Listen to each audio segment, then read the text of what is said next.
To understand the Wounded Knee Massacre, which happens on December 29th of 1890 in South Dakota, you have to understand what was happening with the ghost dance before that. The Wounded Knee Massacre is the killing of almost 300 women, children, elder people, but it's the culmination of the ghost dance kind of religious phenomenon that had happened for the decade before, because we had this really strange kind of religious moment happening, which was that in the United States, there were all of these kind of Messiah prophecy sort of moments in the 1800s. And this is an example of one moving through the indigenous community.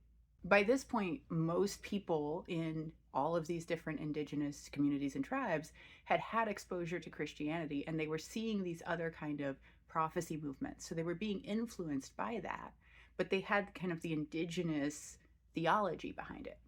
And so when Huvoka comes up and says, I have had this prophecy and there is a ghost dance that we will do, the end result that he's prophesizing is the end of white colonizers in what is now the United States, right? It's the end of the white colonization.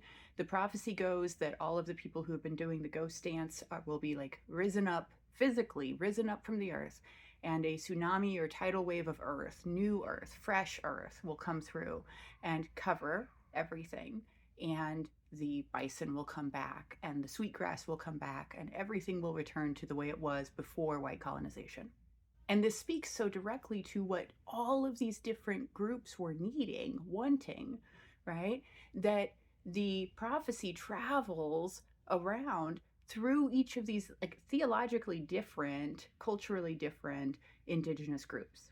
And as it moves through all of these communities and they start seeing indigenous people doing these ghost dance that last like days and days, white colonization forces are thoroughly freaked out by it. And they're partially freaked out by it because they don't want cultural resistance, but they're also freaked out by it because they're worried that it's actually doing something probably.